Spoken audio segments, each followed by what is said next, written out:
Any more question সাকিবের সম্পর্কে? Thank you.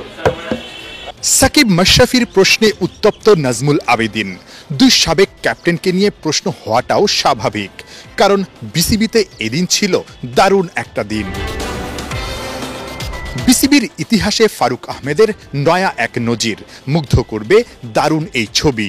X ক্যাপ্টেনদের নিয়ে বোর্ড প্রেসিডেন্টের মিটিং, সেখানে থাকতেই পারতেন সাকিব মাশরাফি। প্রশ্ন ছিল, জুমে কি যুক্ত ছিলেন দুই সাবেক ক্যাপ্টেন? এটা কি করতেই হবে?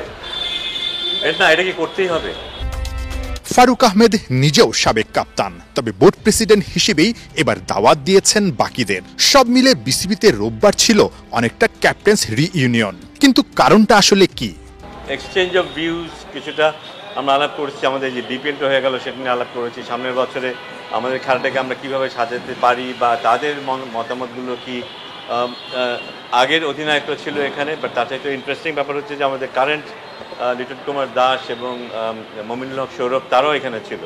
সো এখন ক্রিকেটের কী অবস্থা সেটা তারা সবচেয়ে ভালো জানে। সো প্রত্যেক অধিনায়কই তাদের মতো করে তাদের মতামতগুলো দিয়েছে যে কোন কোন এরিয়াতে আমরা একটু ভালো করতে পারি, কোথায় পরিবর্তন দরকার, কোথায় আমরা খুব একটা ভালো করছি না। সো এই সব কিছু মিলিয়ে আলাপ আলোচনা হয়েছে। আমরা ডেফিনেটলি এই বোর্ড সেই আলোচনাকে খুবই গুরুত্ব দিবে এবং সেটার উপর ভিত্তি করে হয়তো কিছু কিছু সিদ্ধান্ত হবে। সাবেক ক্যাপ্টেনদের মুখ থেকেই ফারুক আহমেদ শুনতে চেয়েছেন সদ্য সমাপ্ত বিপিএল এর ব্যর্থতা, ভুল ভ্রান্তি কোথায়, যার প্রেক্ষিতে আবার হয়েছে পরের বিপিএল গুছিয়ে নেয়ার পরামর্শ আর আলোচনা।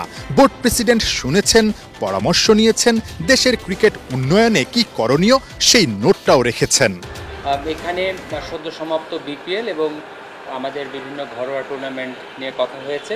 মাননীয় সভাপতি ক্যাপ্টেনদের কাছে এই বিপিএল এবং অন্যান্য ঘরোয়া টুর্নামেন্ট আরও কীভাবে ইমপ্রুভ করা যায়, এটার কীভাবে আরও আকর্ষণীয় করা যায় সে ব্যাপারে কথা বলেছেন।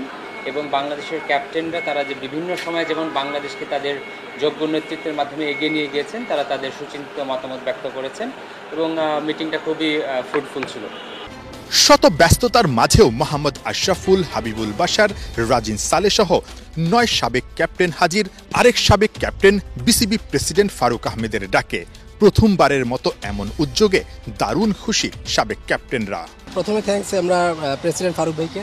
কথাটা ছিল যে কীভাবে বিপিএল ডেভেলপ করা যায় এবং ওই টাইমটা কীভাবে আপগ্রেড করা যায় এবং এনসিএলের যে টি20টার সময়টা, ওই সময়টাকে কখন কিভাবে শুরু করলে আর কি আমরা প্রপার এনসিএলটা ইউজ করতে পারবো, ইউটিলাইজ করতে পারবো সময়টাকে, এবং এনসিএল টি20টা কখন আমরা ইউটিলাইজ করবো এবং বিপিএলটা আগামীতে যেন আর ভালো ফ্র্যাঞ্চাইজি আসে এবং ভালো টুর্নামেন্ট কীভাবে হবে, ভালো প্লেয়াররা, ফরেন প্লেয়াররা কীভাবে আসবে, ভালো ভালো প্লেয়াররা আমরা কখন পাবো, ওই হিসেবে আমরা মানে কথা বলা হয়েছে।